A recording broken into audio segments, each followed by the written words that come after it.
Mira, y que estabas entrando en la coñazo a unos policías.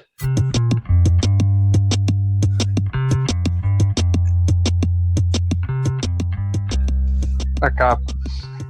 ¿Y tú cómo ves eso? O sea, honestamente, eh, cuando... O sea, en realidad al final quiero llegar a esta cosa de Defund the Police, pero quiero empezar con esta cosa de acá. Y te voy a decir de donde yo vengo. Eh, Sabes que cerca de donde yo crecí había un graffiti que seguramente había en otras partes de Venezuela que decía: no creo en amor de putas ni en amistad de policía. Y yo crecí con Claro. eso, y además en casa siempre ¿sabes? Estaba súper claro que del presidente para abajo, todos querían jodernos, ¿no? Siempre fue así, esa es como que la educación que yo recibí. Y entonces, y bueno, crecí con todo ese miedo a la policía y, ¿sabes? La desconfianza y la sensación de que me odiaban todo el tiempo, ¿no? Entonces yo Oye, me a conecto ese burda punto, a con... ese nivel. Sí, sí, sí, yo me conecto con eso de ACAP, pero por otro lado, como... Yo supongo que en algunas sociedades la policía funciona, ¿no? Oye, yo creo que sí. Bueno, tú sabes que yo tengo ya poco más de 7 años viviendo acá en Chile.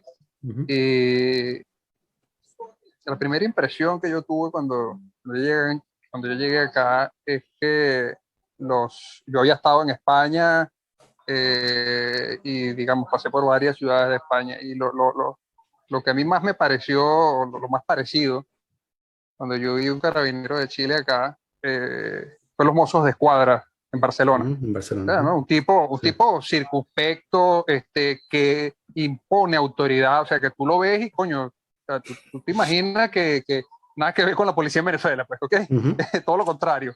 ujú, Eh, y bueno, obviamente esa primera imagen te deja a ti, pues, esa primera impresión, digámoslo, te deja a ti algo que siempre está allí, ¿no? Bueno, luego obviamente te das cuenta que, bueno, finalmente estamos en el tercer mundo, ¿no? En Latinoamérica. ujú, Y hay vicios que son transversales a toda la región. Sin embargo, yo te diría que en general, o sea, yo no he estado quizás en muchos otros países de Latinoamérica, con excepción de Panamá y Colombia, por donde pasé ujú, en una oportunidad, así que no podría hacer una comparación quizás con otros países, ujú. pero, y bueno, Venezuela no es punto de referencia para nada, obviamente, ¿no? Pero más allá de eso, yo siento que en general la policía de Chile está entrenada, genéricamente hablando, para hacer bien su trabajo. Y yo Mm. creo que en parte lo de la agresión que pasó hace unos días tiene que ver precisamente con que esos malandrines que atacaron a los policías sabían que no les iban a hacer nada. Mm, O sea, ok, yo o no sea, creo que ellos con se hubieran impunidad. atrevido, yo creo que ellos no se hubieran atrevido a hacer eso si en vez de ser unos carabineros de Chile hubiese sido una Guardia Nacional Bolivariana en Venezuela o una Policía Mm, Nacional Bolivariana, porque el tipo en lo que se recha saca la pistola y le pega 3 tiros. ujú, Aquí los policías están entrenados para no, obviamente, no utilizar un arma de fuego contra una persona desarmada. ujú, Y entonces, bueno, claro, tú eso lo enmarca lógicamente dentro de una cantidad de eventos. Aquí, por ejemplo, todos los años se celebra algo que se llama el Día del Joven Combatiente, que tiene que ver con unas reminiscencias del allendismo. ujú, Y todos los años, una vez al año, hay una cantidad de disturbios que reciben una tolerancia importante del gobierno y de las fuerzas de seguridad del Estado. O sea, te ujú, digo que generan disturbios, que generan problemas, que secuestran unidades de transporte, que queman unidades de transporte con total impunidad. mm. Entonces, yo creo que respeto, por lo menos de ciertos sectores de la sociedad, hacia Carabineros de Chile. Y bueno, ya luego obviamente ahí podemos entrar en otra discusión que tiene que ver con la del estallido social y todo ese tema que también está conectado. Eh, pero digamos, en primera instancia, ese sería mi balance con respecto a Mm. lo que yo conozco, obviamente, de policías en distintos países. Sí, hay como una, que eso pasa en varios países, ¿no? Que estos días especiales de suspensión del imperio de la ley, es como la película esta La Purga, pero en menor escala, ¿no? O sea, que no llega al asesinato, pero que sí que tú dices, o sea, si tú en cualquier otro día fueses y trataras de incendiar un autobús, probablemente te caerían a tiros, ¿no? Claro, exacto. Bueno, y esas ventanas de tolerancia además están están, así como por ejemplo la Liga del Joven Combatiente que yo te comento, están además como demarcadas, por ejemplo, aquí los días de lo que se llaman las fiestas patrias acá en Chile, que para nosotros lo más parecido sería la Navidad, una fecha súper especial, donde aquí se hermana todo el país y la gente comparte con gente que no conoce. Es esa sensación, lo más parecido como te digo a la Navidad. Durante eso, aquí por supuesto, como en cualquier país medianamente decente, está prohibido beber bebidas alcohólicas en la vía pública. Los días de lo que se llaman aquí las fiestas patrias, eso está suspendido. Tú puedes beber en la calle, puedes andar con tu lata de cerveza y puedes pasarle por enfrente al policía y durante esos días existe un pacto de no agresión. Tranquilo que ahorita tú puedes hacer lo que te dé la gana. Okay. Entonces, esas formas de suspensión del respeto a la autoridad, bueno, ahí están sus bemoles, ¿no? Con todos los propios bemoles que yo puedo tener sobre el respeto a la autoridad en general, pero bueno, yo no comparto la carta en todo caso. Okay. Sí. Sí, a mí o sea, dicho lo que dije antes, también justamente en mi primer encuentro con los mozos de escuadra, pues fue mi primer encuentro con los policías, con la policía luego de irme a Venezuela, fue una cosa cómica porque nos robaron, no, En Barcelona. forzaron la cerradura del carro de mi esposa, era mi novia en aquel entonces. Y entonces ella dijo, bueno, vamos a poner una denuncia, ¿no? No, ¿para qué? No, sí, ese es el tipo de cosas que tienes que hacer, ¿no? Y era muy cómico porque yo entré a la jefatura con miedo, porque, ¿sabes? Por esta cosa del el miedo de la víctima, ¿no? Sí. Y Mónica, que también nació en Venezuela, pero está curada, me decía, pero, ¿sabes? Deja el miedo, tú, ¿sabes? Fuiste víctima, no, pero es que, o sea, uno nunca sabe cómo que ellos te van a agarrar, ¿no? O sea, ¿cómo van a hacer ¿Por ellos? dónde te van a joder? ¿Cómo van a hacer ellos para que tú termines siendo culpable de la vaina y termines, ¿sabes? Pagando una vacuna o preso, ¿no? Qué terrible, qué Sí, terrible, ¿no? sí, sí. O sea, que tú Bueno, dices así eso. Yo fue. me acuerdo de una vaina que tú dijiste hace mucho, mucho tiempo, creo que fue un panfleto hecho con cómo hacemos nosotros los venezolanos para explicarle a nuestros hijos que toda esta Sí, vaina que pasó, coño, es una vaina terrible, sin parecer locos, paranoicos, exagerados. Es terrible, sí, ¿no? sí, sí. Cómo parecer una persona cuerda y a la vez narrar la barbarie de lo que pasó. Es como complicada la vaina, ¿no? Sí, sí, sí, es muy complicado y además, como a medida que envejezco, incluso prefiero quedarme callado porque es mejor pasar como por persona normal, ¿no? Sabes que tengo un pana que viene de Beirut, ¿no? O sea, él migró cuando chamo a Francia. Y bueno, y su familia está allá y todo eso. Y justo ahora hace unos días, él estaba trabajando remotamente desde allá, o sea, se fue unos días a pasar unos días con la familia, ¿no? Y entonces, y bueno, yo había visto las noticias y le preguntó, bueno, ¿cómo está la vaina, no? Y entonces el carajo me está contando, bueno, del colapso económico y ¿sabes? De cómo la gente, que hacía hace 3 4 años hacía $300, ahora hace $20 al mes, una vaina así, ¿no? O $15 al mes. Cómo se desvaneció el retiro de sus padres, todo eso, ¿no? Y bueno, Pero yo tú me estaba estás viendo hablando del Líbano o me estás hablando de Venezuela. del Líbano. Y No entonces, sabía que habían sí, pasado sí, por algo. están súper jodidos. Bueno, una serie de malas decisiones económicas, ¿no? Y la economía colapsó y, ¿sabes? Eh, están, están al borde están teniendo inflación, una inflación importante, ¿no? No es hiperinflación, es una inflación importante y bueno, y el valor de la moneda colapsó y todo eso, ¿no? Entonces, y bueno, y por supuesto hay disturbios, hay gente, bueno, pasando hambre, todo ese pedo, ¿no? Y bueno, yo estaba viendo eso y yo creo que una versión mía más joven, habría tratado de meter el tema de Venezuela y ahorita más bien estaba como, pero ¿para qué va? ¿Sabes? Digamos que lo estaba oyendo como una persona que vive en un país normal y se horroriza de escuchar Escuchar que esas otras vainas. personas están sufriendo en otras partes del mundo, sin importar que yo haya venido de ese lugar, de un lugar donde ocurre algo similar o incluso peor, porque el colapso no se compara, ¿no? O sea, lo que está viendo en el Ah, Líbano es menor. Pero, ¿sabes? ¿Qué importa si, sabes? Al final el drama, el que está viendo ese drama en este instante, en esta conversación es él, no yo. Eh, y quizás ese país no tiene que vivir el colapso completo, ¿sabes? Yo no tengo por qué andar diciéndole que se puede poner peor, que las cosas siempre pueden estar peor, sino más bien es claro. como, bueno, ojalá llegue hasta ahí y ya, ¿no? Y qué cagada, y qué horrible que tu familia esté pasando por eso y todo eso. Entonces, eso, ¿no? Cómo tratar de recuperar un poquito la normalidad y tratar de volver a horrorizarse por esas cosas, ¿no? Sí. Es muy jodido. No, es jodido, claro. Tú estás en Francia. Yo vivo en Francia, pero trabajo en Suiza. Entonces, estoy en la frontera. Ya. ¿Tienes Sí. cuántos años allá? 10. 10. Qué loco, weón. Sí. Sí, unos cuantos ya. Sí, Sí, sí, yo, sí. yo creo que con el tiempo, Todavía me asusta cuando se me para un motorizado al lado. Sí. Eh, sí, yo creo que uno de a poco se va desconectando. sí.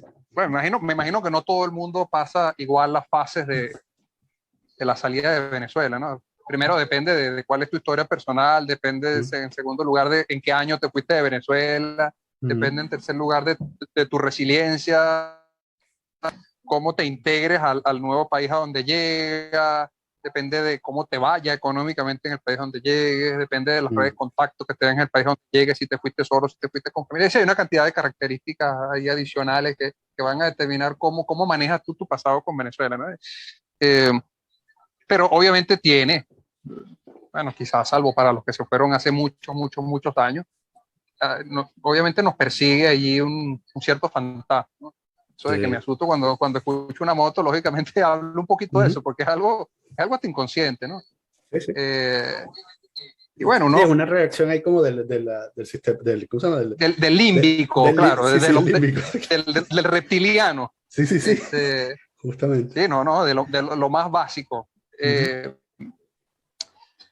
Y no sé, yo creo que en mi experiencia particular, uno, uno como que de a poco como que aprende a hacer las paces con esa vaina, mm, y decir, bueno, mira, ya parte del pasado, no hay muchas cosas que pueda cambiar. En estos días sí. me decía un amigo, me decía, coño, mira, bueno, tú, yo publico cada cierto tiempo en Facebook algunas de las barbaridades, atrocidades que pasan en Venezuela, y me decía algo así como que, ¿para qué sigue perdiendo tiempo en esa vaina? Me decía así, Mm, como que ya, o sea, Venezuela no tiene solución, ¿no? No me ujú, lo decía qué bolas tienes tú, ni la crítica, no, sino de que hay que divorciarse ya de esa vaina. Claro, mm, si uno tiene familia, obviamente, que en mi caso yo la tengo, uno no ujú, puede terminar de bajar la Santa María y decir, ya, esto lo voy a dejar.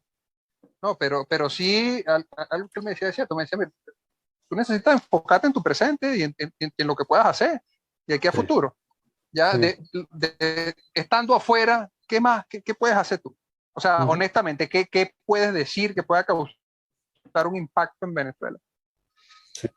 Bueno, No, y y es no verdad, suena como un loco también, como también, porque también el asunto es, o sea, si tú te pones en modo, yo creo que si tú te pones si te quedas pegado, luego, si tú quieres comunicar alguna de las cosas que tú consideras importantes, si suenas como un loco, no le llegas a nadie, ¿no?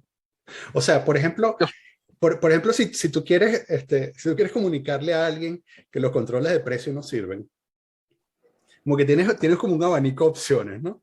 Y si no naciste en Venezuela, yo creo, mi argumento es que tienes mejores oportunidades de convencer a alguien de que los sin controles de mencionar a precios. Venezuela. Sí, sí, sí, porque, o sea, si tú no naciste en Venezuela y nunca pasaste por un control de precios, yo creo que tú tienes la capacidad de tener una conversación desapasionada acerca del control de precios. Y tú puedes decir, mira, tal y tal autor, o tú puedes decir, mira, tal y tal experiencia, ¿sabes? ¿Qué sé yo? En el 80 y tanto por ciento de las veces el control de precios no funciona, pero hay casos exitosos, quizás, no sé, pero en este y este caso no pasaron. Pero nosotros vivimos eso y entonces, ¿sabes? Es muy difícil no brincar y es muy difícil no decirle al otro, maldito huevón, esta vaina no sirve.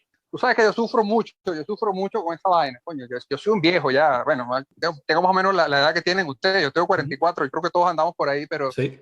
pero yo creo que todavía, yo estoy quizás a los 18 años de lo que sería una persona, del ímpetu que debe tener una persona cuando transmite su idea, y me pasa esa vaina, y después digo, coño, ¿por qué lo escribí de esa forma? Uno termina alienándose y alienando a la gente cuando utiliza ciertas expresiones o ciertas formas, yo me lo critico mucho, pero es jodido, es sumamente jodido, porque definitivamente, como tú dices, no basta tener la razón.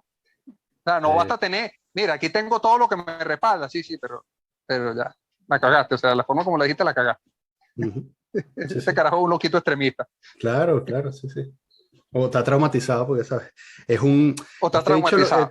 Sí, es un derechista. Mira, venezolano, aquí, perdió su privilegio. Claro, por ejemplo, acá en Chile, la finca y los esclavos del papá y tal. Le quitaron desde hace 3, 4 años atrás el discurso de Chilezuela, ¿no? Y entonces, bueno, muchos venezolanos, coño, que la vaina, que vamos por el camino a Venezuela y la vaina, y digamos, si bien yo nunca utilicé esa expresión, por lo menos en Twitter, nunca, yo creo que ni siquiera ni con mis amigos, ni con los chilenos utilicé la frase Chilezuela, obviamente sí veía algunas similaridades en algunas cosas que estaban pasando, después del estallido social, después que se convocó la Asamblea Constitucional aquí, después que uno escucha el discurso de Camila Vallejo, después que uno ve las afinidades, lógicamente, de Camila Vallejo, de Boric, de Giorgio Jackson, que bueno, que sí, que ahora se separaron de Chávez, pero que tú ves revisas los Twitter y tú ves que hace algunos años atrás todavía estaban, viva la Revolución Bolivariana, pero yo sí estoy de acuerdo contigo en que intentar explicarle al chileno los riesgos. Primero, es sumamente arrogante decirle lo que puede pasar en su país, siendo que uno es migrante, pero además de eso, y dejando eso de lado, porque finalmente si uno tiene 7 años acá, uno ya se ha ganado uno ya cierto derecho a decir, coño, no quisiera que el país vaya por aquí, ya yo vivo aquí, ya yo voto aquí, de hecho yo voté en las elecciones presidenciales, pero definitivamente no es una pésima idea mencionar a Venezuela como comparación, porque automáticamente le cierra la Santa María al otro, automáticamente el otro se cierra. Y te dice, como decimos nosotros, Venezuela no es Cuba, te dicen Chile no es Venezuela, párame esa vaina ahí y ahí lo perdiste, porque ahí automáticamente el carajo se cierra. Sino, bueno, decirle, mira, ir a cosas puntuales. Por ejemplo, he publicado en LinkedIn, he publicado datos económicos del país, he publicado lo que significaría que acaben con las AFP, por ejemplo, que es la administradora del fondo de pensiones, que acá son de capitalización individual y no un sistema de reparto. ¿Qué pasaría si eso se pasa a un sistema de reparto? Entonces, ir a los temas puntuales y cómo les afectaría, creo que sería la forma más efectiva, y que en cierta medida Kast, con todo su extremismo, con toda su vaina, trató de hacer, que lo llevó a ganar la primera ronda, la primera vuelta, ¿no? Pero bueno, finalmente Boric ganó en la segunda vuelta, ¿no?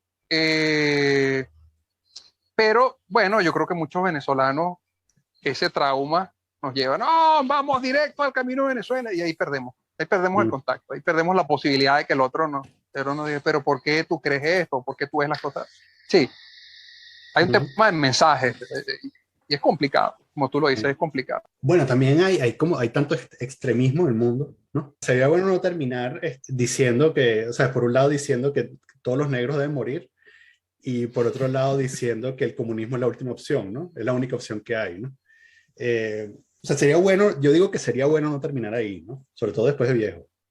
Bueno, creo que incluso para quienes están ahí tienen chance de arrepentirse. Galeano se arrepintió antes de morirse de sus venas abiertas, ¿no? Sí, así que yo creo que siempre hay chance. Emeterio Gómez fue izquierdista muchos años de su vida y en algún momento dado se dio cuenta que la vaina no iba. O sea, yo creo que siempre hay chance, ¿no? Para dar la vuelta, ¿no? A menos que seas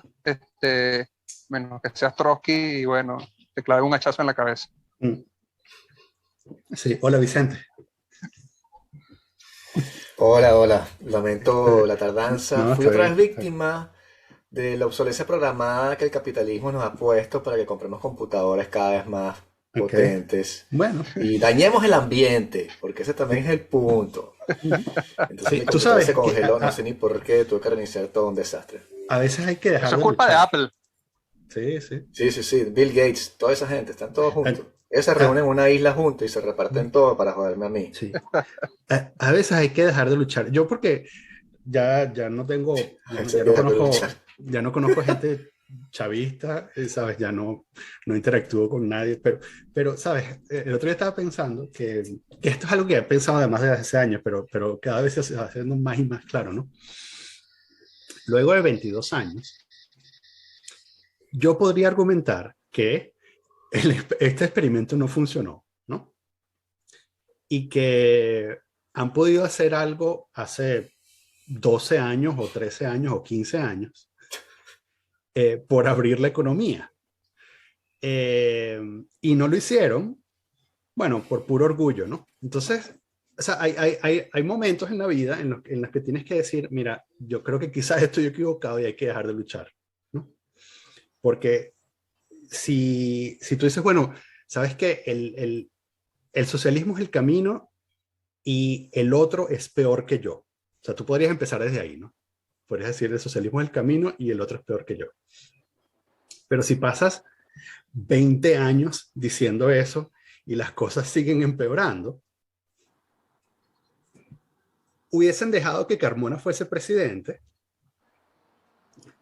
y Venezuela probablemente estaría mejor.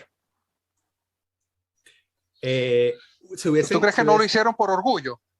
¿Tú yo crees creo que no, que yo creo no que se no. abrieron a la Bueno, o economía sea, por orgullo? yo creo que hay una parte que es que lo querían hacer y hay otra parte que es por orgullo, por el orgullo de no reconocer que están equivocados. Pues, Pero, son o qué sea, lo puedes cosas. justificar, ¿no? Tú justificas la Costo cosa, hundido. O sea, costo hundido. no Así funcionó por decir esto y que. lo otro. Sí, pero, o sea, sí Claro, el costo hundido funciona, es un buen, pero, ta, ta, ta, Uh-huh, ¿sabes? es un buen argumento. Fácil. Ahora, yo tengo una óptica quizá un poco diferente. Yo ajá, creo que ellos necesitaban terminar de quebrar a la gente, y cuando digo quebrar a la gente, digo literalmente arrodillarla para que la gente no tenga ninguna opción de rebelarse contra el partido Estado. O sea, la forma más fácil del chavismo de garantizarse permanecer en el poder per secula seculorum uh-huh, de los venezolanos estén bajo el umbral de la pobreza y el 75.4% que es el último estudio en COVID. uh-huh. ¿Cómo sale la gente a reclamar hacia una rebelión civil o lo que tú quieras si 3 de cada 4 venezolanos no tienen 3 papas aseguradas al día? A mí, esa hipótesis yo la defendí, la defiendo de vez en cuando, o sea, como la suscribo, ¿no? Y la defiendo de vez en cuando. Y otras veces pienso que meterse por ese camino, que es como el camino de la destrucción, ¿no? O sea, como tú quieres alcanzar un objetivo, meterte por ese, o sea, hay tantas cosas que pueden salir mal si tú te lanzas por ese camino, que me parece que tienes que estar muy loco. Me parece que es como es mejor adjudicárselo a la ineptitud y al orgullo. ¿Qué, Porque, ¿Qué crees tú que puede salir mal para ellos por ese camino? o sea, bueno, puede ser que llegue un momento en el que bueno, una rebelión civil a gran escala que no sucedió, o que alguien haga una vaca y maten a 10 carajos. Sí, pero eso podría pasar perfectamente o quizás hasta con más posibilidades si no hay tanta gente pasando hambre. Mm, O sea, yo lo enfoco desde el punto de vista opuesto. Cuando aquí en el año 76, mal no recuerdo, Milton Friedman llegó y se reunió con Pinochet y le dijo, y Pinochet le preguntó de qué podía hacer para mejorar el país porque habían pasado por un proceso hiperinflacionario arrechísimo. Rajo decidió adoptar las medidas de los Chicago Boys aquí en Chile.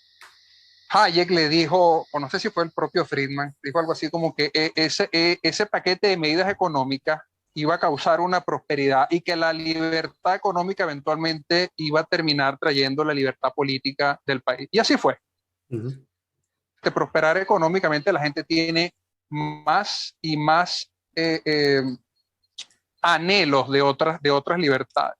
Mientras tengas a la gente en la pirámide de Maslow en el nivel sótano 7, La gente no está, esos 3 de cada 4 venezolanos que no tienen para comer 3 papas al día, el discurso de la libertad les importa un pepino. Ellos están preocupados por si van a comer esta noche o mañana. Si Maduro está o no está, no les importa. Si llega un carajo como Pérez Jiménez y le da un golpe y le dice, yo te voy a poner a comer 3 veces al día, el carajo apoya al carajo.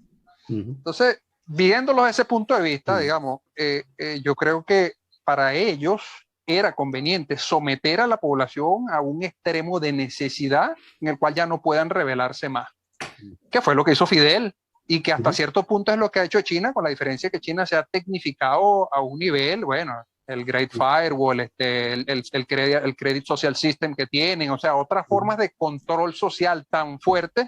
Y bueno, sus zonas económicas especiales, por supuesto, que dice, bueno, que ya pasamos la parte difícil donde la gente se podía rebelar. Aquí no pasó nada en Tiananmen en el año 89, seguimos adelante. No sé, es mi teoría, ¿no? Okay. Yo trato de pensar, tú me dices que podría salirle mal y yo la verdad no veo. Yo creo que todo les ha salido muy bien con esa, puedo estar equivocado, pero creo que todo les ha salido muy bien utilizando esa filosofía de trabajo. A mí dentro de todo me cuesta creer que haya una especie de proyecto expreso de hacer que la gente pase hambre. Eso fue lo que sucedió, evidentemente. Y puede ser que en ciertas cúpulas del poder haya sido ese proyecto bajo cuerda. Pero creo que en muchos de los cuadros tiene que haber habido algún tipo de cálculo maquiavélico en el cual estás diciendo, bueno, tenemos que hacer esto para que dentro de 10 o 20 años el pueblo sea libre y tenga más libertades y tal. Pero no creo que la gente que se adscriba al chavismo diga, sí, vamos a hacer esto para que todo el mundo se empobrezca. No, creo que de pronto pero es que hay una diferencia, lógicamente, hay una diferencia entre dónde se hacen los planes y, lógicamente, quienes le siguen, pienso yo, ¿no? Guaycaipuro la vida denunció en una oportunidad cuando el 2002 dijo, oye, yo me separé de Chávez porque me di cuenta que era una vaina totalmente distinta a lo que nos había dicho. Es decir, eventualmente dentro de su propio circulito pequeño, Chávez fue revelando cuáles eran sus intenciones y hubo gente que se le fue separando, pero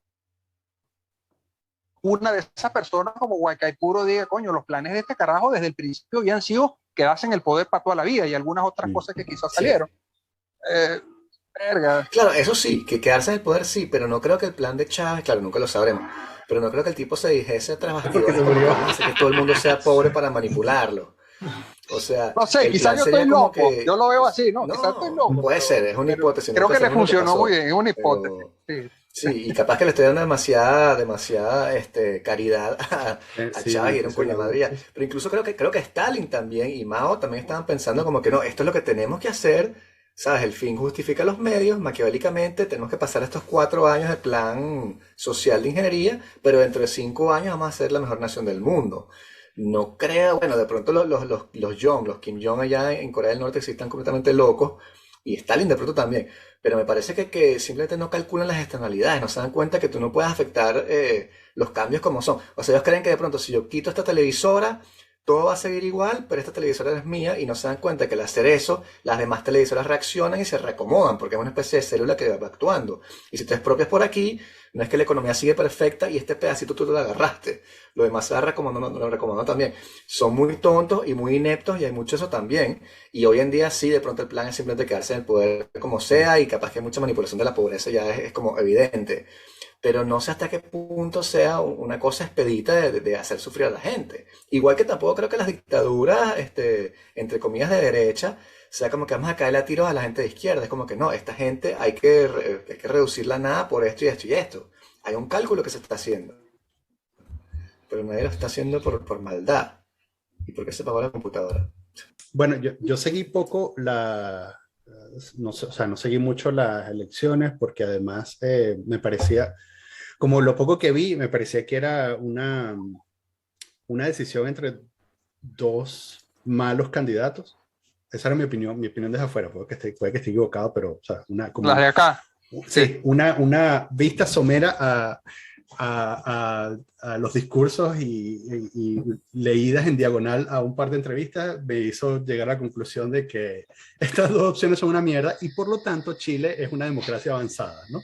O sea, cuando llegas a ese punto en el que la mejor opción es el suicidio, significa que estás viviendo en una sociedad, una democracia avanzada, ¿no? Pero cuando dice que los dos eran una mierda a nivel de Biden o Trump, o más o menos. Sí, exacto, algo así, exacto, que eran como dos malas Algo así. opciones, ¿no? O sea, elegir Claro, entre cáncer y el SIDA, una vaina así. sí, exacto, exacto. Claro, más vigorosos que eso, porque ese es como los gringos llegaron al nivel de paroxismo ¿sabes? Como opciones más vigorosas de presidente, pero sí malas opciones, ¿no? Bueno, eh, a ver, me parecía, con respecto a Cass, me parecía terrible esta cosa de la zanja, que no sé si la inflaron a más de lo debido, pero, pero me gustaría que habláramos un poco de eso, ¿no? Porque estoy asumiendo que no votaste por Boric. Eh, y, Asumes y bien. o sea, quiero saber cómo compaginas tú en tu mente la zanja. Quiero saber cómo lo compaginas con ser un inmigrante. La zanja era el muro de Trump y cabe destacar que ya el gobierno de Bachelet había planteado algo parecido hace 7 años, no en esos mismos términos, pero había planteado algo parecido de evitar los pasos ilegales y todo este tema. Lo que pasa es que, bueno, obviamente cuando lo hace un candidato que tiene un cierto discurso, que viene de un cierto sector conservador de derecha, claro, se activan un montón de alarmas, ¿no? Hay un problema real y, digamos, hay un problema, como dice Ángel Oropesa, en Venezuela, hay lo tangible y hay luego un tema de percepción. Los políticos se mueven en el campo de las percepciones, no en el campo de las realidades, porque en el campo de las percepciones es donde están los votos.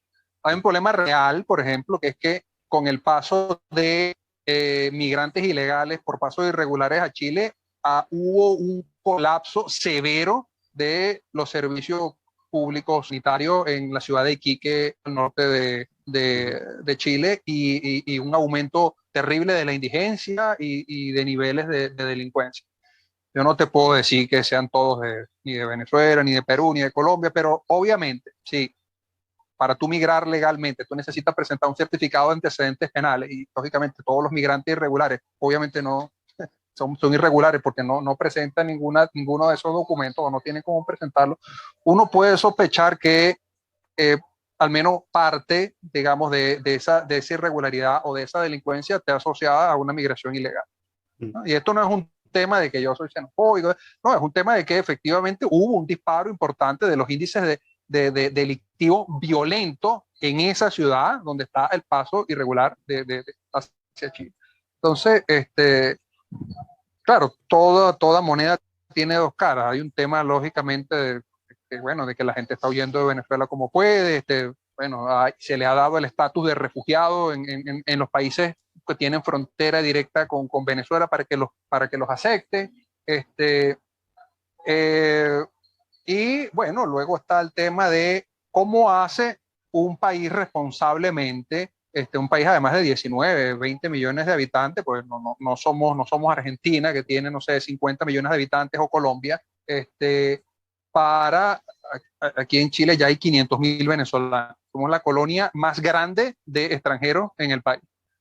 Para entender que, bueno, Chile tiene sus propios intereses, o sea, Chile tiene sus propios problemas, y una llegada la llegada de una cantidad importante de migración regular, sea de donde sea, obviamente le causa problemas al país. Es un tema complicado, o sea, es un tema verdaderamente complicado. Yo obviamente no comparto muchas de las cosas de Kass, muchos lógicamente de su discurso, que raya en la homofobia, que raya en la exaltación de ciertos valores católicos, ultraconservadores. Pero bueno, lamentablemente la opción era mucho peor, ¿no? Estamos hablando de que Boric quería aumentar el salario mínimo aproximadamente un 50%, con lo cual iba a destruir parte de la economía de las pymes, quiere acabar con las administradoras de fondos de pensiones, ha hecho un ataque sistemático a Carabineros de Chile como institución. Y bueno, podría quedarme nombrando varias de las cosas que lo hacen sumamente peligroso, ¿no? Porque bueno, está el tema. Lamentablemente no había mucho para dónde correr. Tú como migrante, uno esperaría que una especie de algún tipo de solidaridad automática con los otros migrantes, ¿no? Que yo sé que no es así, pero te estoy diciendo como el razonamiento de base, ¿no? Y por otro lado, tú eres socialmente liberal, ¿no? Entonces es curioso porque tienes un candidato que definitivamente es conservador desde el punto de vista social, ¿no? Socialmente conservador, y tienes el otro que es socialmente liberal, pero claro, pero tiene una idea económica un poco extraña, ¿no? Entonces, ¿sabes? Bien, has podido saltar para el otro lado, ¿no? Pero Mira, ¿por qué no? o sea, de poder podría. Le das más ¿Por qué importancia no? al dinero que a la gente, que a los gays. No solamente eso, no solamente, Mm, bueno, obviamente yo creo que mm, si uno puede tener una cierta, no hablo de riqueza, sino una cierta tranquilidad financiera, mm, es algo fundamental, sobre todo cuando tú mm, eres un migrante. Pero aparte de eso, yo creo que Boric representa para las libertades un peligro mayor mm, de lo que representaba Kass, por dos razones. mm, Primero, por su discurso. O sea, si tú ves el discurso, si tú ves el discurso de Boric, el ataque sistemático, como te digo, a las instituciones, o sea, un tema que atañe directamente, finalmente, a lo que tiene que ver con derechos fundamentales o derechos individuales. Y luego, además, cómo está compuesto, por un lado, el Congreso, y número dos, el hecho de que hay una asamblea constitucional que está cerca de 80% en manos de la izquierda.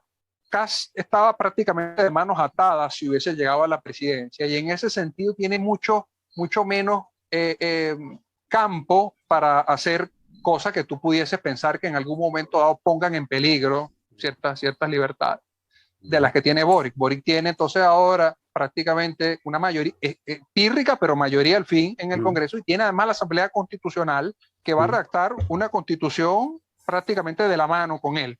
mm, Entonces, bueno, para mí, por supuesto, es un peligro mucho mayor, mm, mucho mayor. ¿Y cuál fue? O sea, me parece extraño como latinoamericano que no es chileno, siempre nos vendían Chile como el país que estaba mejor económicamente hablando de América Latina. Entonces, ¿cómo hicieron de verdad para convencer a la gente de que votaran en contra de un proyecto que estaba funcionando?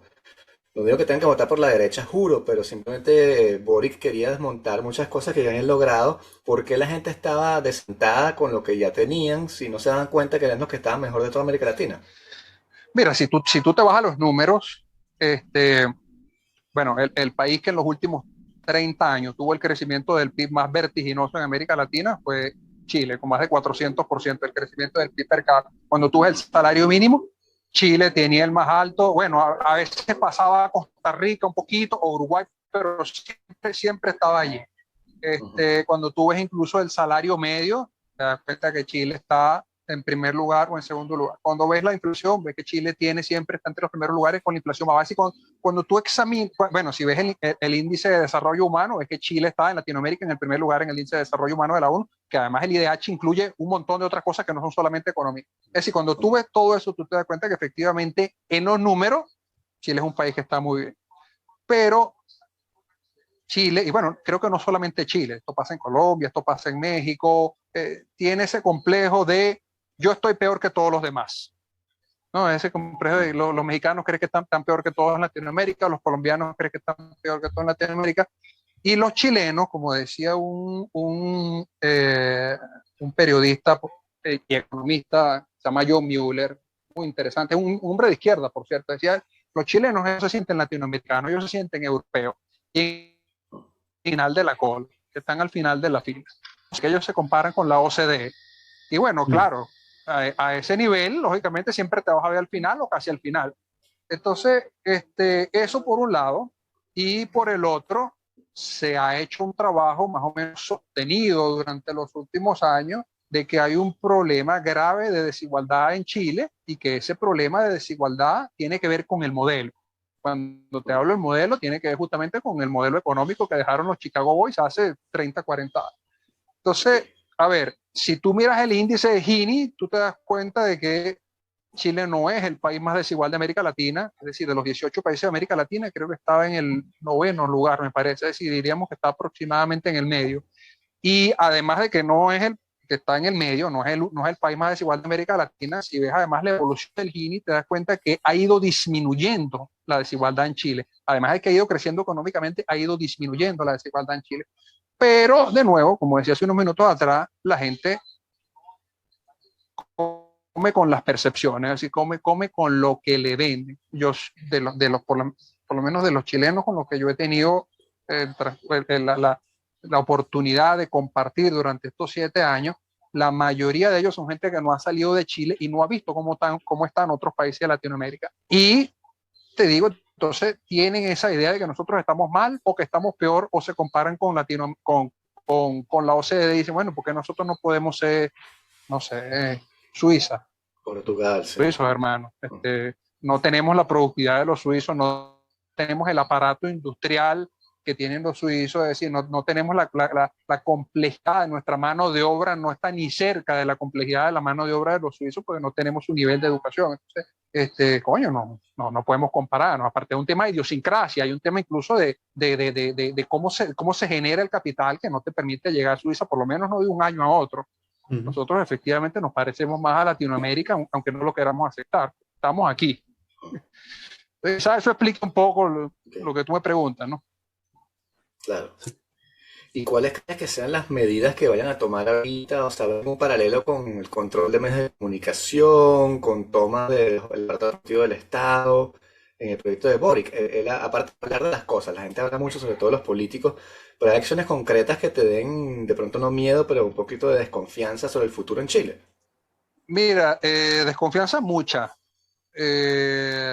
Ahora, si nos vamos a la práctica, bueno, Boric hasta la primera vuelta, lo que fueron las primarias, Boric tuvo un discurso y después de la primaria cambió totalmente su discurso. Hasta las primarias, por ejemplo, Boric quería incluir dentro de sus programas sociales a los migrantes ilegales en el país. Bueno, tú te imaginas lo que significa eso, o sea, y vengan todos, o sea, que aquí lo vamos a aceptar y les vamos a ayudar, o sea, una vaina terrible. Luego lo eliminó cuando su propia gente empezó a criticarlo. Bueno, como esa cambiaron muchas cosas. Los asesores económicos de Boric, y te digo, bueno, mira, ahí es donde tú te das cuenta que lo que es capaz un candidato de decir para ganar y luego darse los coñazos con la realidad. Boric y su grupo, Camilo Vallejo, Giorgio Jackson y el grupito de gente que él tiene, durante los 4 años que Piñera estuvo en el poder, le hicieron una campaña sistemática por el tema de la jornada laboral. Aquí en Chile la jornada laboral son 45 horas semanales. Estamos hablando de que aquí se trabaja 10 horas con 1 hora de a las 8 de la mañana y salía a las 6 de la tarde. ¿Okay?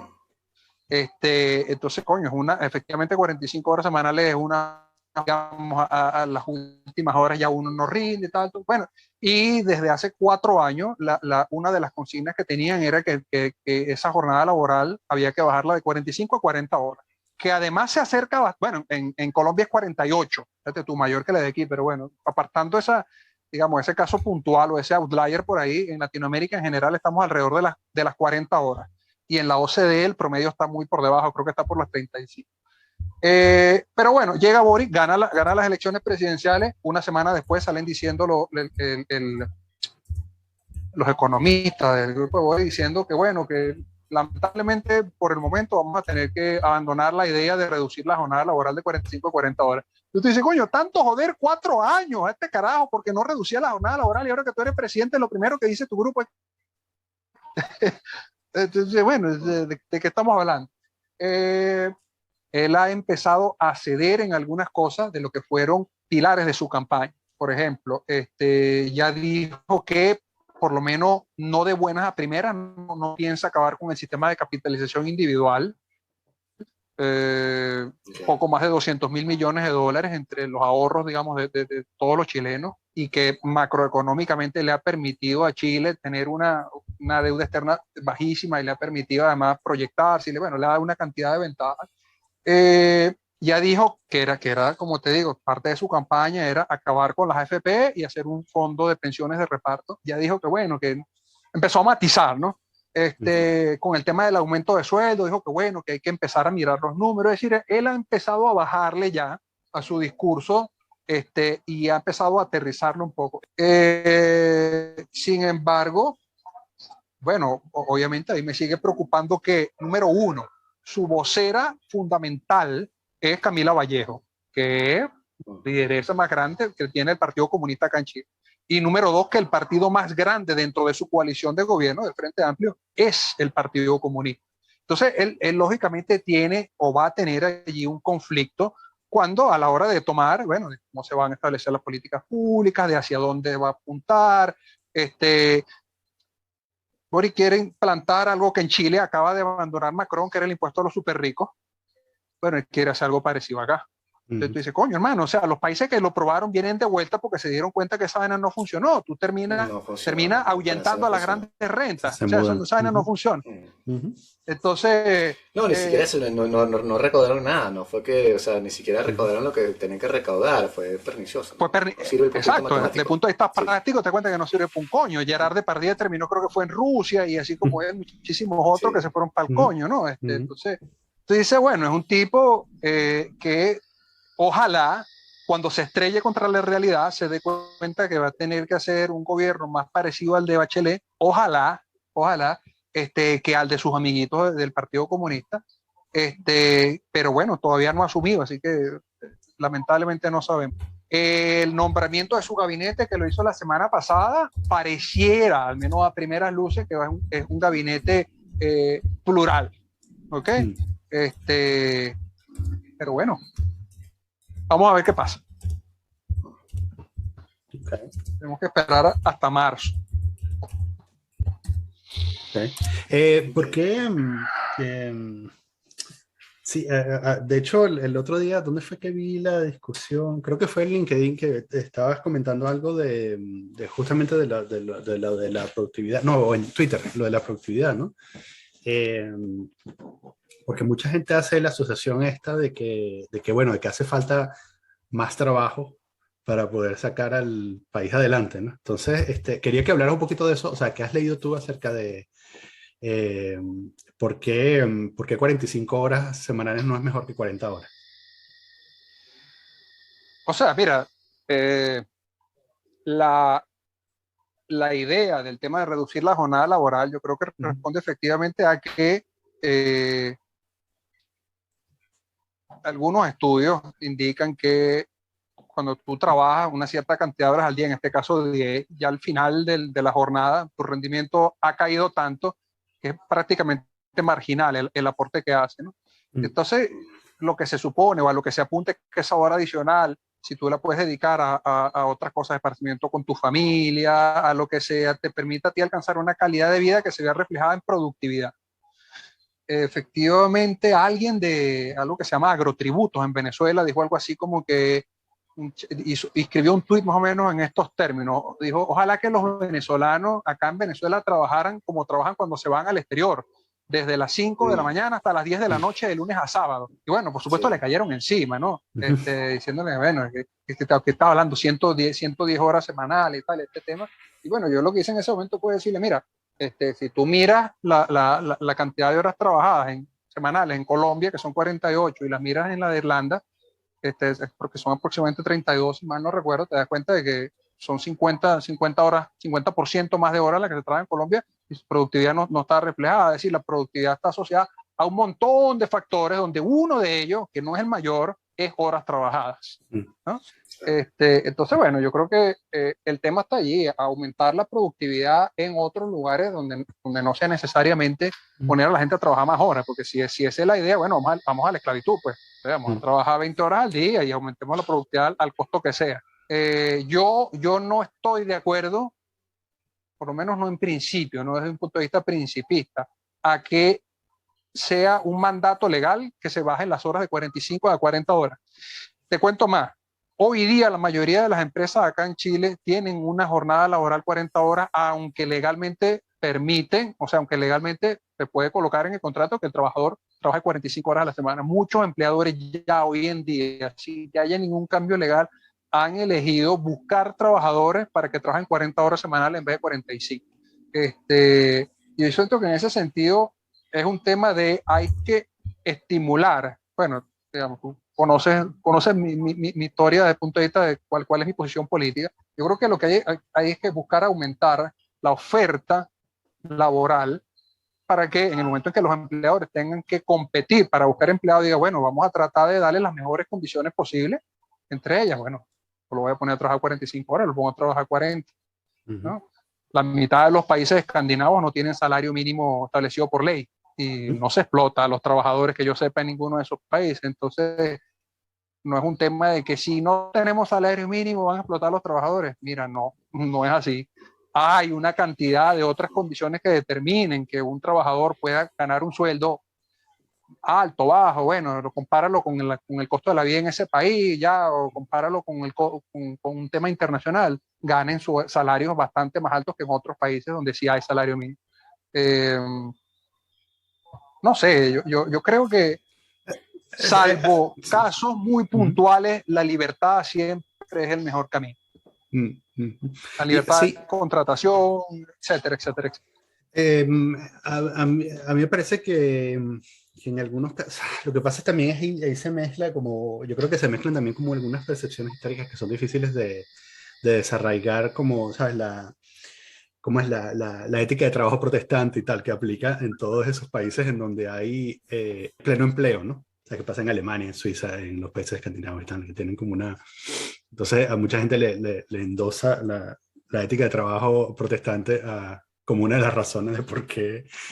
Una eh, de las razones. sí, porque eso pasa, ¿no? Y una de las cosas que a mí se me ocurre es que, claro, quizás en otros países eh, hay bueno, más oferta de mano de obra. eh, Hay muchísima más oferta de mano de obra y por lo tanto, bueno, siempre hay campo para que los empleadores puedan, no sé, maltratar a sus empleados, ¿no? O sea, que en países donde...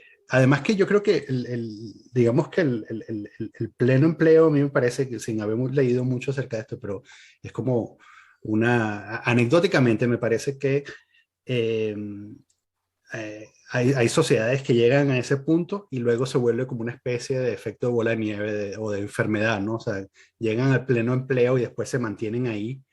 Si no tocan nada, se siguen manteniendo ahí, ¿no? Y mientras que en otros países hay, bueno, desempleo sistémico, ¿no? Y entonces, y ese desempleo genera explotación, que genera desempleo y genera también desmotivación ante el trabajo y hace que la gente, digamos, como que quiebra cualquier ética de trabajo que tú puedas tener como persona joven que está buscando un empleo, ¿no? Y entonces eso que crea un efecto de bola de nieve que es muy difícil de romper, ¿no?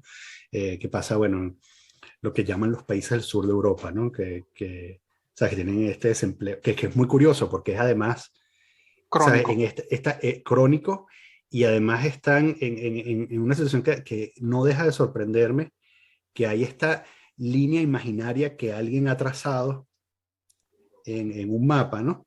Y que además es, digamos, bueno, es una barrera importante, pero la única barrera es lingüística.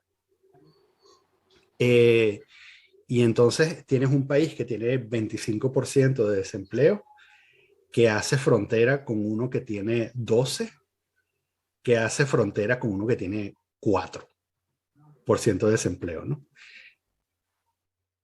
Me ¿Cómo estás no se hablando de balance? España, Francia y de Alemania, ¿no? España, Francia y Suiza o España, Francia y Alemania, que es muy Ya. loco, ¿no? O sea, porque y en algunos casos, o sea, desde Francia a Suiza no hay barrera idiomática, de lenguaje, ¿no? Entonces, sencillamente la gente puede saltar, ¿no? O de Francia a Bélgica, en algunas partes de Bélgica, en otros no. ¿Sabes?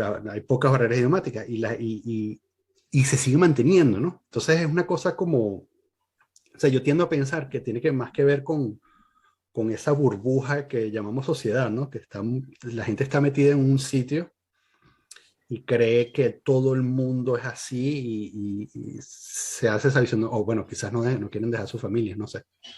Pero a lo que iba, de hecho, la opinión que quería buscar a ti es que ¿no crees tú que hay, o sea, que en muchas partes de Latinoamérica pasa que hay tanta oferta de mano de obra barata que nunca vamos a llegar a ese punto en el que a los trabajadores los van a tratar bien en todas partes y van a trabajar 32 horas? ¿Cómo ves tú eso? No, Eh, no importa, o sea, quizás, o sea, como yo lo veo, quizás por mis tendencias políticas, es que no importa cuánto liberes la economía, no vas a llegar a eso sin un empujoncito del Estado. O sea, mira, es difícil hacer una proyección. Yo te preguntaría antes de responder esa pregunta, ¿tú crees, por ejemplo, que la ética de trabajo de un español es la misma que la de un francés, es la misma que la de un alemán? No es. Entonces, Ni de claro, coña. ahí ya tenemos una parte. Entonces, Uh-huh. ahí ya tenemos una parte, ¿no? Quizás para mal rompecabezas. Luego, entonces, está el tamaño del Estado, ¿no? ¿Cuál es cuál es la relación entre ciudadanos y funcionarios públicos, o el ratio entre funcionarios públicos y ciudadanos en España? El tamaño del Estado, pues, relativo en España, en Alemania y en Francia. Creo que tampoco son similares, ¿no?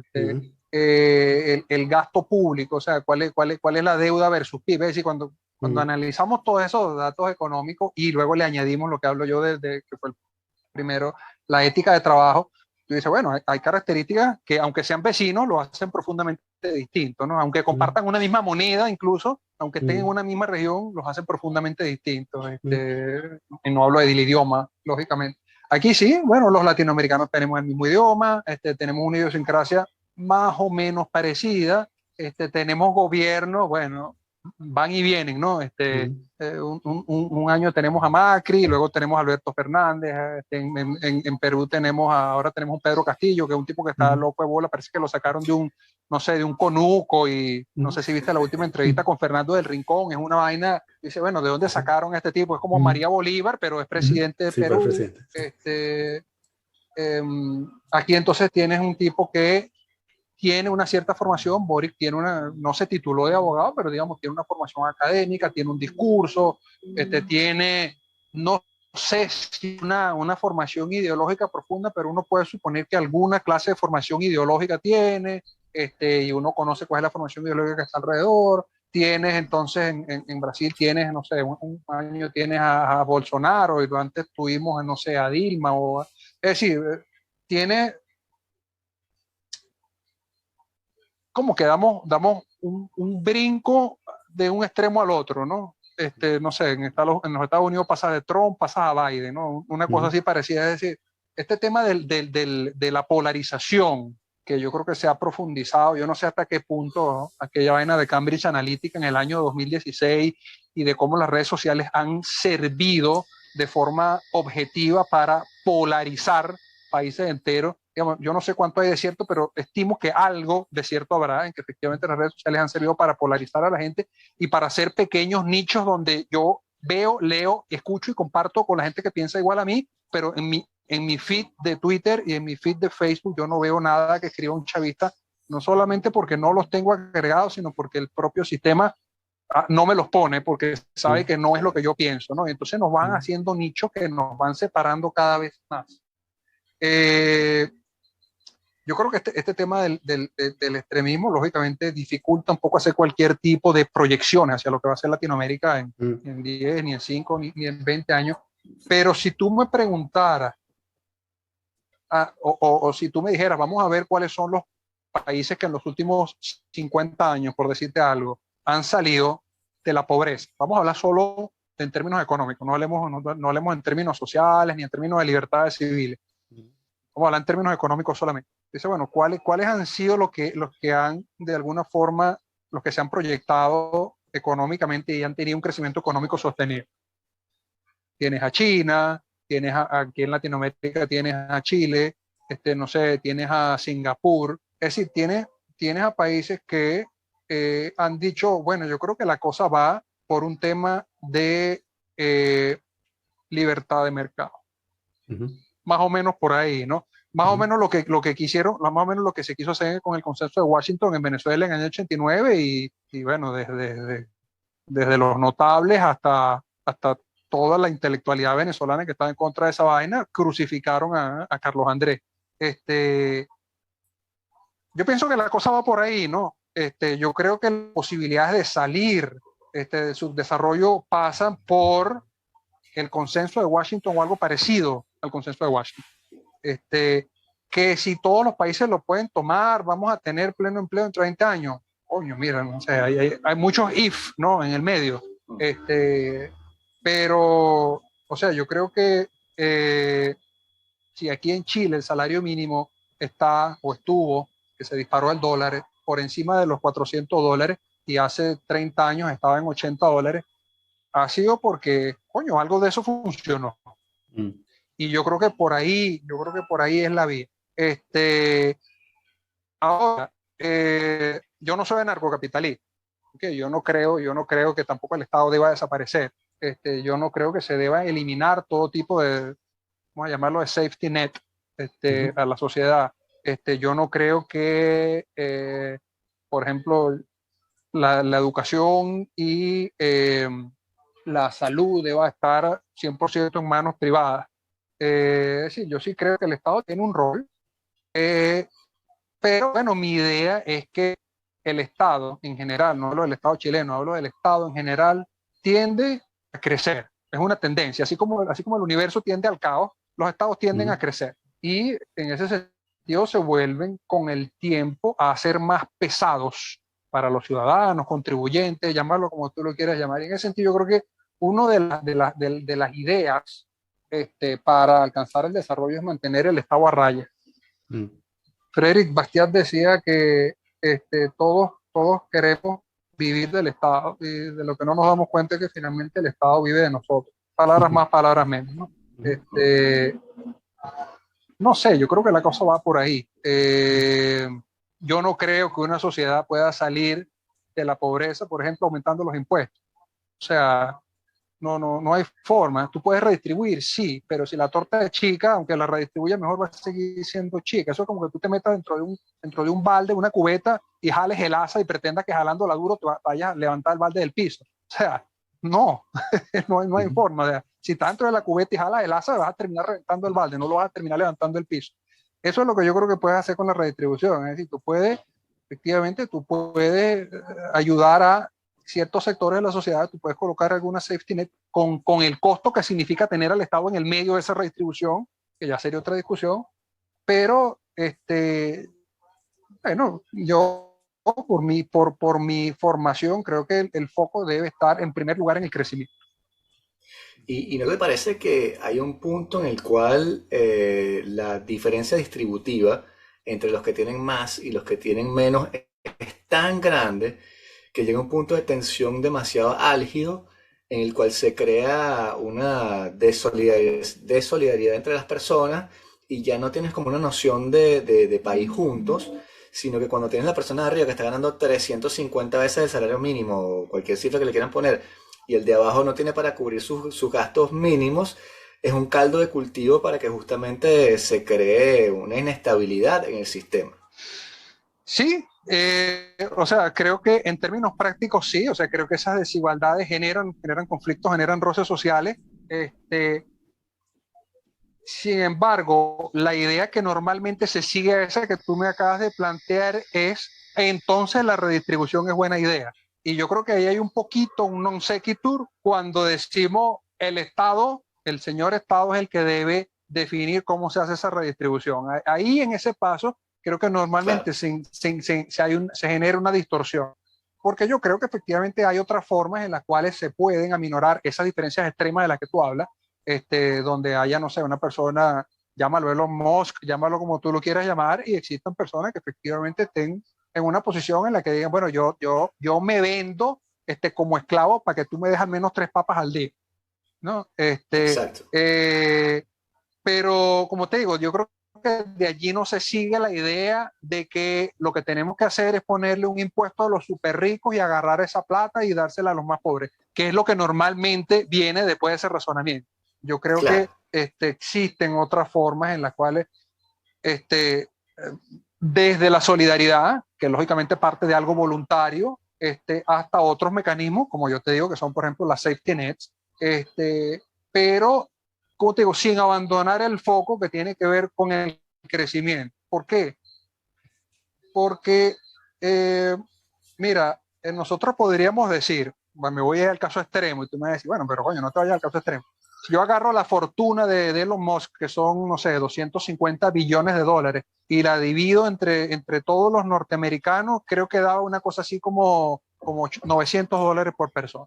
Ah, perfecto, le resolviste el problema a 320 millones de americanos $900 por cuánto, por 15 días, por 20 días, por un mes, y luego que, digamos, toda la capacidad de crear riqueza que tenía esa persona, la acabaste porque lo mataste o lo sacaste o acabaste con todo lo que esa persona tenía y que le permitía seguir generando riqueza. Entonces lo que quizá tendríamos que preguntarnos es, ¿existe alguna clase de generación de riqueza que sea perniciosa para la sociedad? Es decir, ¿cuál es el efecto en balance que tiene de que tengamos a un Elon Musk que gane esa cantidad de dinero? ¿Cuál es para el resto de la sociedad el efecto de que tengamos Amazon y tengamos la posibilidad de comprar productos y servicios a buenos precios, con buena atención al cliente, con una buena garantía si te sale mal un producto, versus el hecho de que esta persona, Jeff Bezos, se esté enriqueciendo N veces?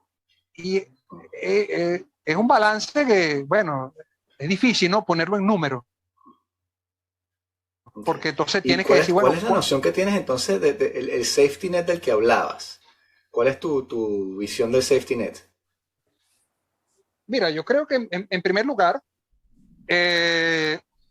a ver, bueno, yo no estoy de acuerdo quizás con el tema de la renta básica universal, porque me parece que de alguna forma remueves un incentivo para las personas que eventualmente pudieran conseguir un trabajo a que lo consigan si tienen una renta básica universal simplemente por el hecho de existir. Pero un safety net, por ejemplo, es los paquetes de estímulos que se han dado en algunos países, acá en Chile los hubo, por la situación circunstancial que estaba pasando con el COVID, que yo creo que además no todos los países lo han manejado de la mejor forma. Yo creo que Chile lo manejó relativamente bastante bien, pero creo que algunas cosas se pudieron haber hecho mejor. Es decir, yo creo que no se debió haber trancado tanto las economías como se hizo, aunque bueno, ya ese es otro tema. Pero eso, por ejemplo, sería un ejemplo. Eso sería un ejemplo de lo que es una safety net. Bueno, mira, yo te voy a dar a ti por un tiempo acotado, por una situación circunstancial, por una situación excepcional, una ayuda, si tú no estás trabajando. ¿Ok? Eso es un safety net porque efectivamente hubo un crecimiento del desempleo. Pero como algo, como te digo, como algo circunstancial, como algo especial, como algo excepcional. ¿Qué es un safety net? Bueno, acá en Chile, por ejemplo, para las personas que no tienen una vivienda, es decir, para las personas que van a comprar una primera vivienda, tienen un subsidio del gobierno, así no sea chileno. Ya, yo como residente, por ejemplo, si yo quiero comprar una vivienda y es mi primera vivienda, yo tengo un subsidio del gobierno. Es una safety net que le permite a la persona acceder a una primera vivienda, a un techo propio.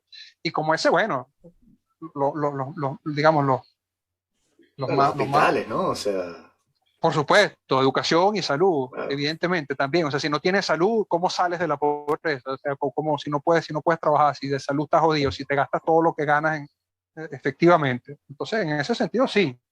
Porque más que Bueno, una safety net, ahorita, este ejemplo que acabas de dar es más bien un estímulo vedado al consumo, ¿no? Bueno, así lo veo yo, ¿no? O sea, te están bueno, dando es plata contra, para seguir, para que la máquina siga en movimiento, ¿no? sí, no, y evidentemente tiene unos efectos económicos relativamente perniciosos a mediano o largo plazo, porque tú estás inyectando en la economía una cantidad de dinero inorgánico, es decir, una cantidad de dinero que se entregó sin una contraprestación en bienes y servicios dentro del país. Eso te va a generar o un aumento de la deuda pública interna o un aumento de la inflación a largo plazo porque hay que pagar ese dinero por algún otro lado. O sea, ese dinero no es que yo imprimo la maquinita del Banco Central como hacen en Venezuela y eso no tiene ningún efecto. No, sabemos que no. Es decir, eso tiene su efecto, pero bueno, tú sales, sí, es verdad, sales de un problema circunstancial y luego a largo plazo dices, bueno, vamos a ver cómo manejamos ¿no? Mm. Sí. Bueno, obviamente no hay, O sea, no hay soluciones perfectas. Porque más bien como, te lo digo porque quería, pero bueno, creo que ya lo dijiste, ¿no? O sea una safety net más clara es una especie de servicio de salud pública también acotado y todo eso, ¿no? O sea, tú creerías en eso, ¿no? Sí, por lo que has dicho, asumo que sí, ¿no? Yo creo, por supuesto, que una salud pública, que puede existir una salud pública, pero o sea, sin perjuicio de que exista una salud privada también, como existe acá en Chile, existe una salud pública, existe una salud privada, que muy poca gente se quiere tratar en la salud pública porque, bueno, porque sabe que los tiempos de espera son largos, porque sabe que en el hospital, bueno, es un problema. Pero existe una salud pública que funciona medianamente bien, a pesar de ser un país, llámalo tercermundista o en vías de desarrollo, existe una salud pública que funciona relativamente bien. Entonces, sí, obviamente, sí, no, sí creo. Hay una cosa de ahorita de lo del dinero inorgánico que estábamos hablando, Vicente y yo, hace un tiempo que era, claro, cuando tú prendes la máquina de billetes en un país, usualmente tienes o sea, eso terminas pagándolo luego de unos meses porque, bueno, en inflación y tal, ¿no? Pero ¿qué pasa si hay una situación mundial en el que todo el mundo prende la máquina al mismo tiempo? Bueno, es que lo que pasa en los Estados Unidos, o O sea, sea, que que los estadounidenses pierdan en su moneda capacidad adquisitiva no quita que la puedas perder en otros países. O sea, sí, no creo que sea una cosa excluyente a la otra. Si lo haces en todos los países al mismo tiempo, lo que hace es que efectivamente encarece los productos y servicios. pero todo el mundo, Hay una pero sabes, pérdida sí, nominal del valor de la plata, no ahorita, pero la semana que viene o el año que viene va a haber una pérdida nominal del poder adquisitivo de tu plata. Si tenías la bueno, o plata en sea, el banco, los ahorros, exacto, los ahorros perdieron, ¿no? los ahorros perdieron. Claro. Pero en el fondo, o sea, quizás el efecto no sea tan pernicioso porque todo el mundo decidió prender la máquina al mismo tiempo, ¿no? O porque las dos economías más grandes del mundo decidieron prender la máquina al mismo tiempo. Coño, no sé, una buena O pregunta, sea, no lo había pensado, ¿no? porque no hay ¿sabes? No hay una contraposición, o sea, no es que un país se volvió más rico No es que que otro, es que perdiste todo se volvió. competitividad con Exacto, respecto sí. al... Claro, claro, en Sino ese que, sentido, ¿Mm? sí, es interesante. No, no lo había pensado, ¿no? Sí, claro, ¿no? Tu moneda no se deprecia o no se devalúa frente al resto de las monedas. Se devalúa Sí. con respecto a los bienes y servicios producidos internamente. Matas Y a los ahorros, nada más. exacto, mata, es un castigo efectivamente a los Ujú, ahorros. ujú. Sí. ¿Y qué opinas de las criptomonedas? Mira, yo creo que es imparable, ¿no? El tema de las cripto. Bueno, a ver, o sea, yo creo que existe una voluntad férrea de la mayoría de los gobiernos, con algunas excepciones como El Salvador, de regular las criptomonedas porque evidentemente le está quitando el monopolio a los bancos centrales eventualmente o le está quitando poder a los bancos centrales de precisamente robarte un poquito del poder adquisitivo de tu plata. Es decir, si bien las criptomonedas son un activo muy volátil, yo, por ejemplo, sé cuántos bitcoins se van a generar de aquí al año que viene. Y sé desde el punto de vista de la oferta y la demanda que no es que alguien va a abrir chorro, va a generar 4 millones de bitcoins de un día para otro y se va a disolver, digamos, el poder adquisitivo de mis bitcoins. Ah, bueno, que sí, que tenga una alta volatilidad porque se magnifica el efecto de la compra cuando compran y eso se multiplica y cuando venden efectivamente y eso hace que baje y sube mucho el precio. Bueno, digamos, ese es otro tema externo, pero yo creo que las criptomonedas efectivamente vienen de alguna forma a hacerle un frente importante al monopolio que tienen los bancos centrales a nivel mundial del manejo de las monedas. Ahora, ¿cómo finalmente lo van a terminar afrontando los países? Bueno, China creo que definitivamente después que tenía como 8 años diciendo las vamos a prohibir, las vamos a prohibir, las vamos a prohibir, esta vez como que sí fue en serio y ahora como que sí lo hizo. Rusia creo que va por el mismo camino. Este, y bueno, lógicamente habrá que esperar a ver qué pasa en los Estados Unidos ahora con este tema, pero como yo lo veo, al menos en el corto plazo, yo creo que la cripto, no en el corto plazo, porque ahorrar en criptomonedas no es algo para el corto plazo, pero para el mediano plazo, al menos en principio, yo creo que es una buena forma de protegerte ante los efectos inflacionarios de cualquier moneda, de todas las monedas fiat. Esa es mi forma de ver. No sé, quizá mañana todo el mundo diga se acabó Bitcoin y todo el mundo vende y el valor se vaya a cero. Esto es un riesgo que puede pasar. Así como el riesgo que puede pasar es que si compras activos en Amazon, de repente la empresa quiebre y se vaya, o GameStop, y las acciones se vayan a cero, ¿no? Es decir, es un riesgo. Ahora, lo que no es un riesgo, lo que sí es seguro, es que si tú tienes plata en dólares, tenías plata en dólares hace 10 años y tienes esa misma plata en dólares hoy día, tienes 30% menos de poder adquisitivo sobre tu plata. Eso es seguro. Uh-huh. Y en euros, bueno, creo que está por ahí también. Sí.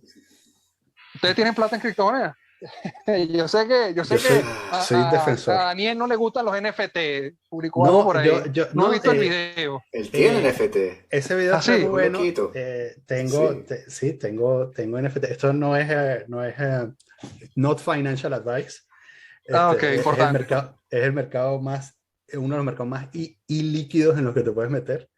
pero sí, yo soy sí, defensor, por las mismas razones que tú, pienso que no pienso que sean indetenibles, pienso que son una buena opción. Eh, ¿Cuántos Bored los Ape tienes? ¿Cómo? ¿Cuántos Bored Apes tienes? No tengo ninguno. No, ojalá. Pero si hubiese llegado, de hecho me pateo, porque si hubiese llegado 4 o 5 meses antes a esto, te aseguro que tendría más de uno. Porque sí, hay cosas que son evidentes.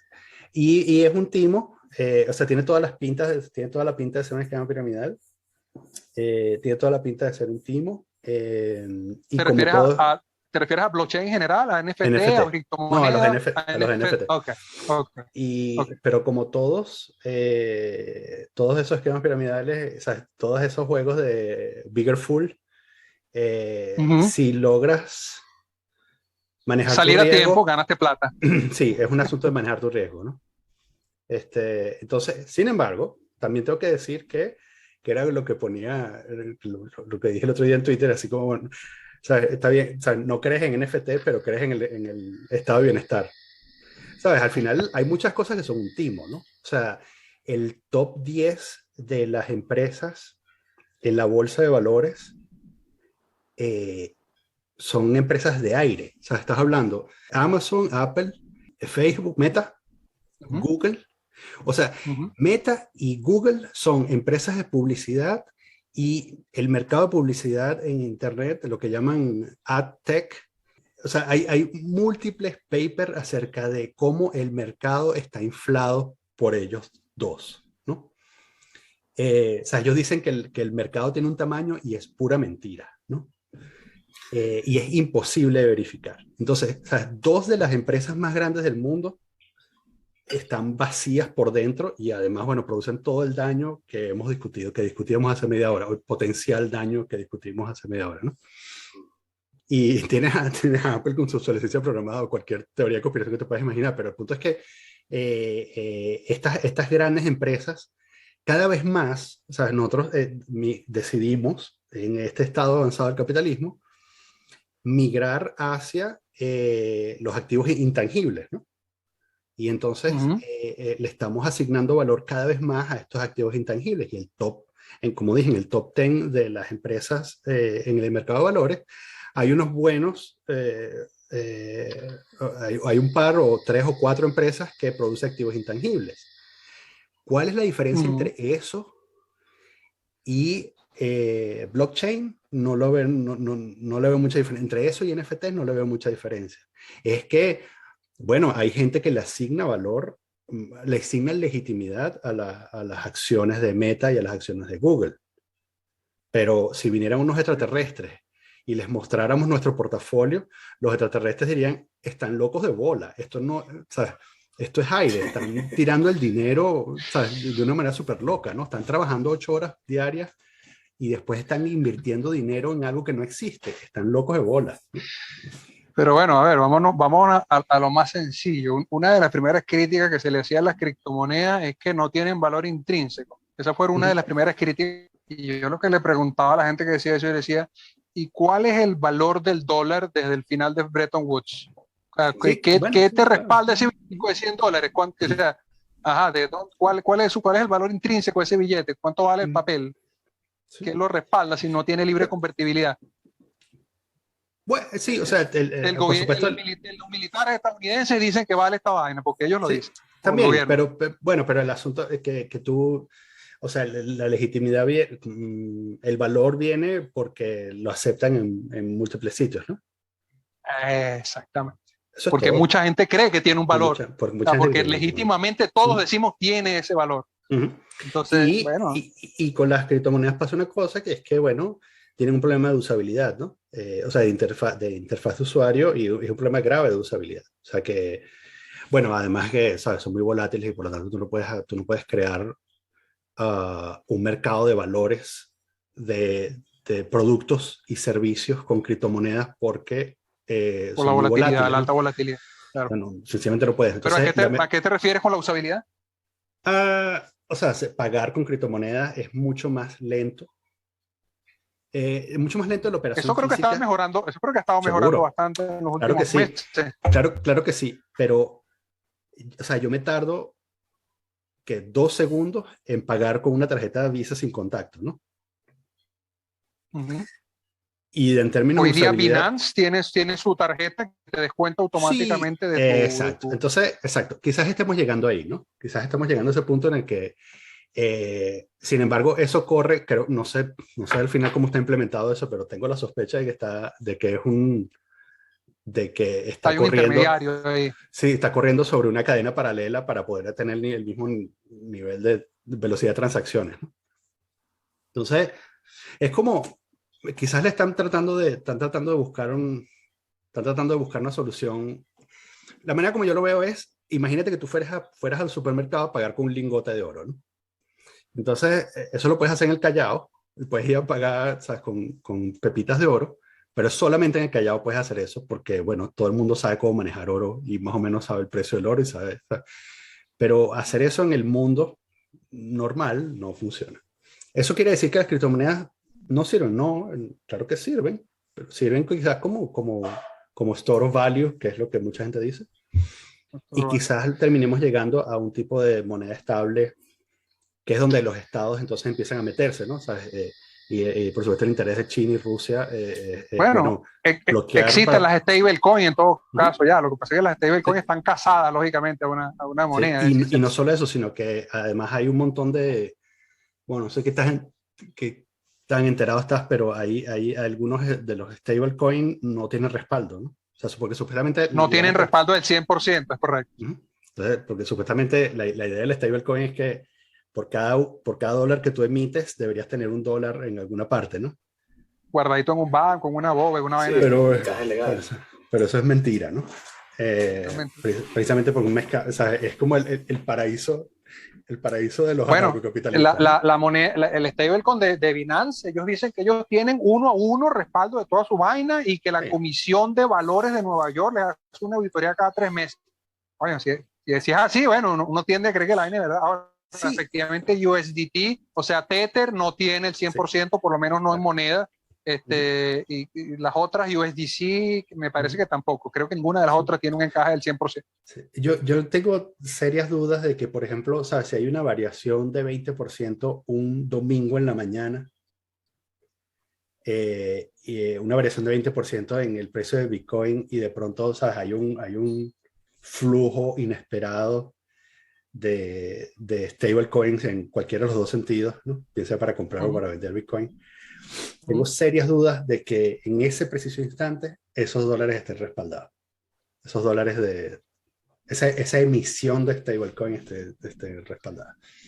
Pero bueno, ese soy yo que, bueno, Mira, pero estoy especulando, no sé. antes de agotar el tema, dime por qué, o te voy a decir por qué pienso yo, o por qué comparto yo tu tesis de que las NFT son un esquema piramidal. Yo no tengo NFT, tengo dinero en criptomonedas, pero no en NFT. Yo creo que efectivamente el tema con los NFT es que, a diferencia del resto de las criptomonedas, Bitcoin, que sabemos que llega hasta 21 millones, o Ether, que sabemos cuánto se acuñan, entre comillas, anualmente, o Dogecoin, o lo que tú quieras, incluso las meme coin. Con los NFT, no sé, hoy día hay 100 Bored Apes, pero ¿cuántos más van a salir?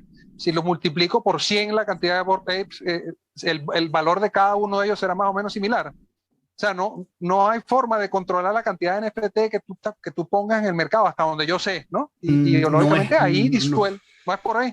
No es exactamente así, porque la cantidad de Bored Apes es fija, son 10.000 y ya. Es fijo. O sea, sí, no hay más Okay. emisión.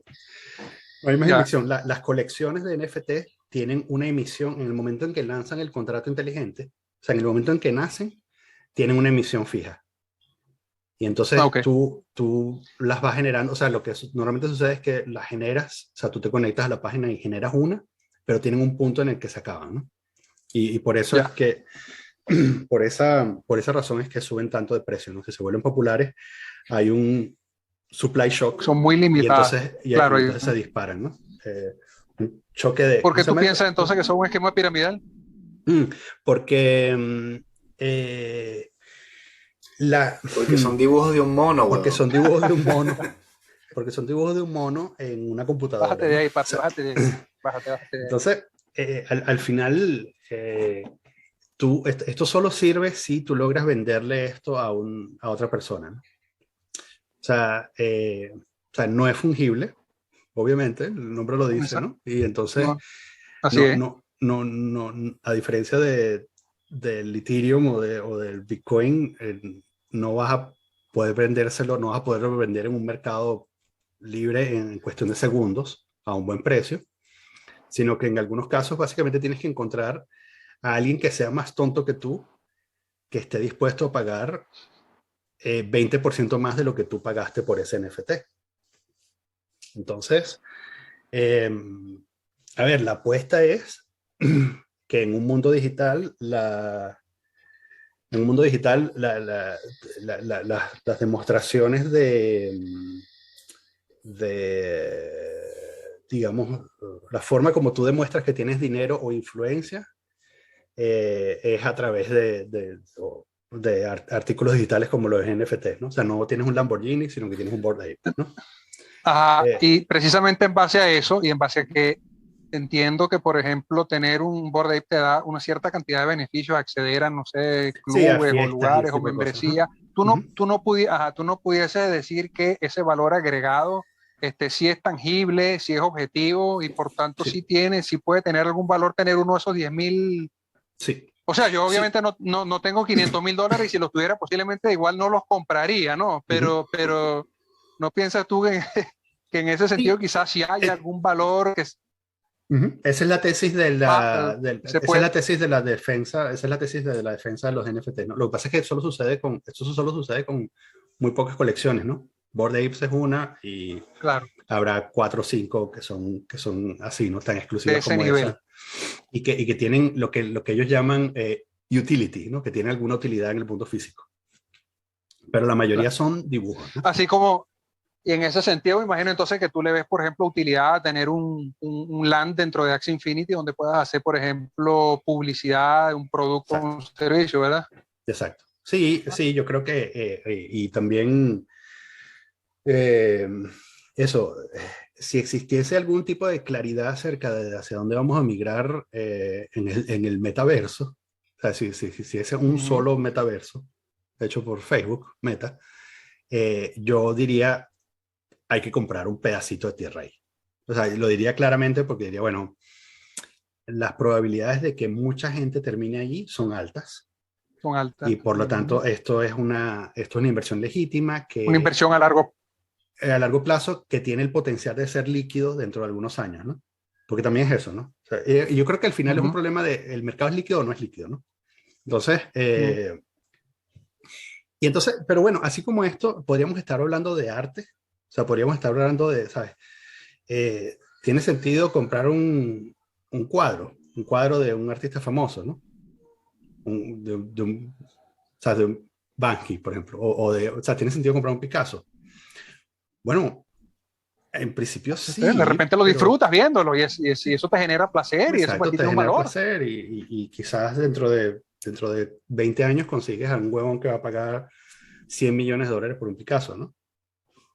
Claro. Eh, eh, una de las cosas que defienden, y así, de hecho así fue que llegué a todo esto, porque hay una empresa que vende acciones fraccionarias de obras de arte. Se llama Masterworks. Este podcast es promocionado por esta empresa. O sea, ellos compran un cuadro, un Ujú. Basquiat, y lo pican en 1000 o en 20.000 pedazos, ¿no? Y tú compras una acción de ese cuadro. Un 20.000avo de ese Un cuadro. 20.000 de ese cuadro. Entonces, por una, ¿sabes? Módica suma, además, porque claro, cuando lo parten en 20.000 no está mal, ¿no? Luego, 3, 4, 5 años después lo subastan y entonces, bueno, nada, te pagan tu porcentaje. Ellos se quedan como con 10% o 5, 10%, no me acuerdo cuánto, y te pagan tu comisión. Si tú ves la proyección del mercado de arte, ¿sabes? Es una parábola. O sea, el arte, ¿Sí? sí, el arte no ha dejado de apreciarse. Y además, de hecho, te dicen dos cosas, la manera como venden esto te dicen dos cosas. Uno, el, el mercado, los precios de obras de arte tienen un comportamiento parabólico. Y dos, están notoriamente desconectados del mercado de valores. O sea, la correlación entre los precios de la obra de arte y los precios, el precio promedio de una obra de arte, una subasta de Christie's, y el mercado de valores es como 0.13, una cosa así. O sea, tiene cero correlación con... El mundo se puede ir a la mierda y la curva parabólica del arte sigue, ¿no?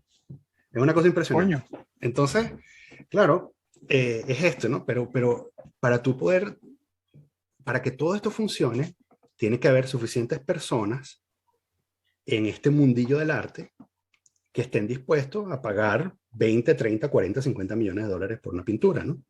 Porque si no, esas acciones, además que tienes que agarrar esas acciones y quedarte callado durante 5 años con ellas, ¿no? Porque ese es el tiempo que se va a tardar desde el momento que los tipos compran el cuadro hasta el momento que hagan la subasta. Metiste tu dinero a plazo fijo, 5 años. Exacto, tal cual.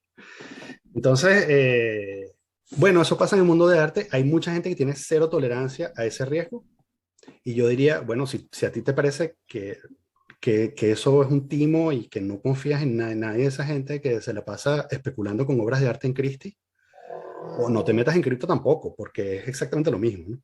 De hecho, no compres acciones de Meta, ni compres acciones de Google, ni de Twitter, ni nada, porque es todo exactamente lo mismo. O sea, compra acciones de, no sé, de Airbnb, claro, un commodity. No, sí, Airbnb compra tampoco, exacto, un commodity. Sí. Exacto, solamente commodity. Sí, compra eso, General Motors, Toyota, General Motors, Tesla no, porque Tesla es software con baterías, que es la cosa, ¿sabes? Dos de las cosas que fallan y se deprecian más rápido en la historia. Bueno, y además que yo tengo tiempo escuchando que Tesla está increíblemente sobrevaluada, el valor real de Tesla. Exacto. Sí, entonces quizás no sea buena idea tampoco comprar Tesla. Entonces, claro, es muy fácil, claro, por supuesto en Twitter es muy fácil caer en estas peleas que no tienen ningún sentido. Es sencillamente, bueno, la gente tiene distintas percepciones del riesgo, ¿no? Y distinta tolerancia al riesgo, y está bien. Mira, y te hago una pregunta. Yo estaba viendo hace algún tiempo un documental justamente sobre el arte, sobre las obras de arte, sobre el mercado de obras de arte, e incluso sobre el mercado negro de obras de arte. Y decían que hablaba una tipa que fue durante muchos años curadora de no sé qué museo, no me acuerdo, que decía que aproximadamente el 20% de las obras de arte que se comercializan fuera no sé si hablaba de canales regulares o subasta, decía que son falsificación. Existe ese riesgo, lógicamente, dentro de... Sí, yo he escuchado eso y además lo que la moto que te venden, como dicen en España, el cuento que te echan, es que la gente, los apreciadores de arte, no sé cómo se llama, la gente que trabaja en las casas de subasta y todo esto, son expertos que, ¿sabes?, pueden detectar cuando es una falsificación y cuando no. Yo, la verdad, no estoy seguro de eso, porque además existe un incentivo económico bestial para que eso para no sea falsificar, así, ¿no? o para que ellos sean parte del... Exactamente, ¿no? Es que además incluso, o sea, imagínate que tú eres a ver, tú eres uno de estos apreciadores, y entonces estás viendo un cuadro que se va a vender por 100 millones de dólares. Es tu única responsabilidad. Tú estás ganando, qué sé yo, $15,000 al mes. Y ahí, o sea, es un tren, ¿no? Esto es un tren detenible, ¿no? Entonces, tienes que tener un buen par de cojones para decir, esta vaina es falsa. De hecho, lo trajo además, el dueño es un ruso, ¿no? ¿Sabes? Que vino, ¿sabes? Vino con 20, el bicho vino con un maletín y 20 carajos, y tienes que apreciar, tienes que tener buen par de cojones para decir, no, esta vaina es falsa, pues te vas a echar a todo el mundo encima, ¿no? Eres hombre muerto. Sí. Entonces, en ese sentido, si existiese una tecnología que permitiera autenticar de una manera inviolable una obra de arte, sería genial. Y eso es lo que hacen los NFT. Los NFT.